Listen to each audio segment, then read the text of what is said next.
So this is a crystal generator, healing energy generator. This is a geode. I'm going to crack one of these days with a tack hammer. See what's inside. Here's a selenite heart. I got this recently at a museum in Houston. I thought it was so beautiful. Labradorite. A rough side here. And then it's got one side polished. You can see all sorts of colors in there. And I got these at the same Houston museum. This is rose quartz. They didn't have any bigger pieces of rose quartz when I went during spring break. They didn't have any bigger pieces than these,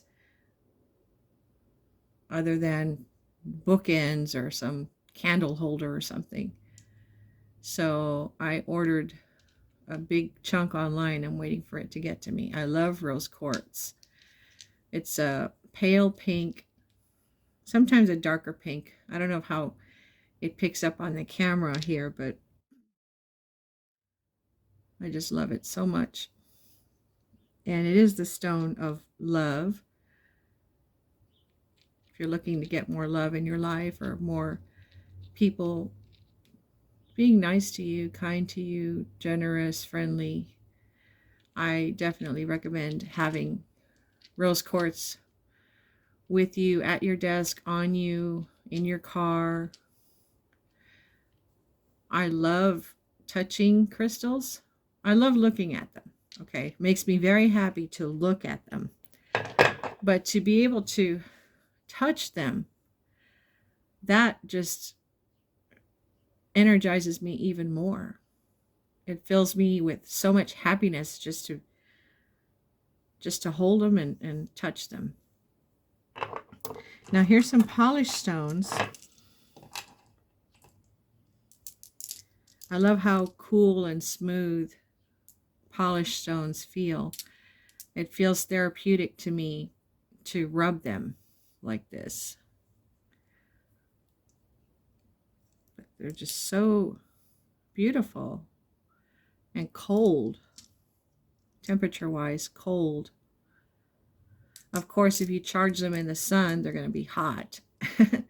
One way I charge them, any stones in the sun, is to put them on the dash of my car, let the sun hit them while I'm waiting to pick up my kids outside of their school. Look at that. Beautiful.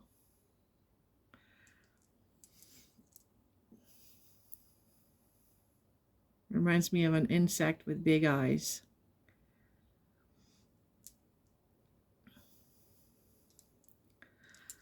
Some years ago,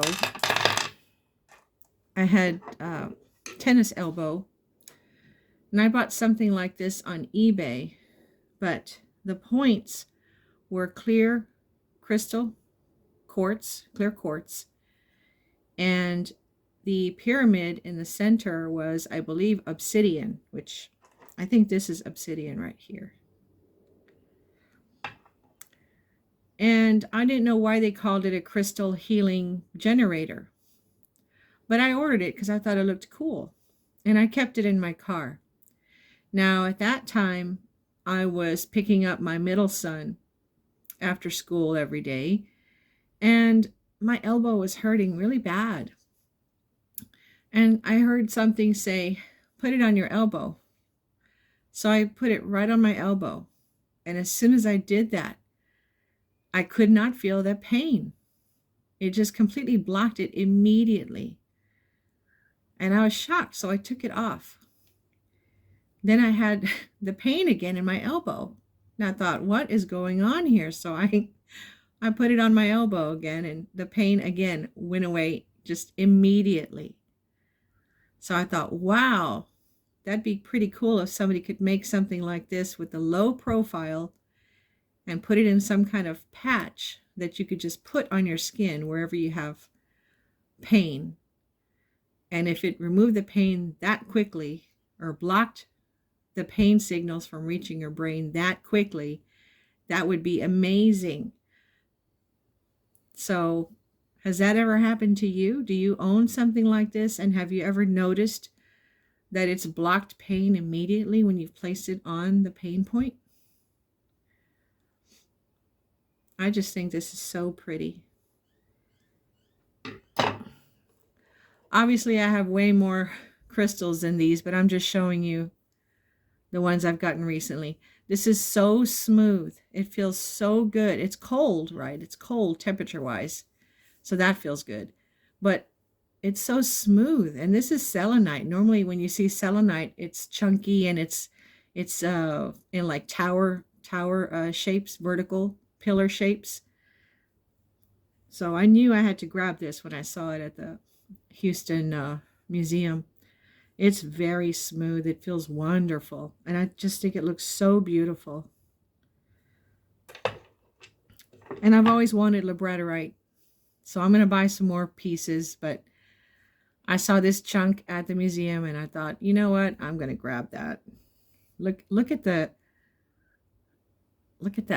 coloration and flecks of light. That's awesome. So when I look at crystals, it makes me happy just to look at them. When I touch them, it makes me happy. It energizes me. It fills me up with love and joy and peace. Just to touch them. Whether they're smooth or rough, I love either way. I love touching the smooth surfaces and the rough surfaces.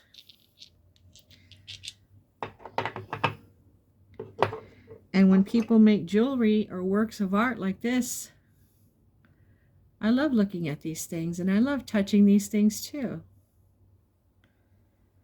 So I'm excited to crack this open in a video, see what's inside. And I hope you like this video. I hope it helps you. Let me know in the comments how you feel when you look at crystals, when you touch the crystals, and have you noticed anything beneficial, like pain removal, for example. Also, have you made grids before? Because when I make grids and I set my intentions for each crystal as I'm laying it down in the pattern that I want to put for that period of time, I believe almost always I've always manifested what I've wanted when I've programmed the crystals and put them in a grid. So has that happened to you? Also, my spirit guides told me several years ago that if I drew a grid and actually drew the picture of the crystal, of each crystal on the grid, whether I label it or not, and if I just looked at that picture that I drew, and colored it. For example, I would color this pink. The drawing, I would color it pink. And if I meditated on my drawing of a crystal grid, that the manifestations would come to life. I created a journal for people that love crystals. And on some of the pages, I made it to where they could draw their own grid and then draw the crystals and then meditate. Program the drawings of the crystals so that you don't actually have to have a grid with you. For example, if you're traveling somewhere or if you need to manifest something as quickly as possible and you just want to draw, you can do that. So have you done that before? Has it worked for you? Let me know in the comments. Thank you for watching.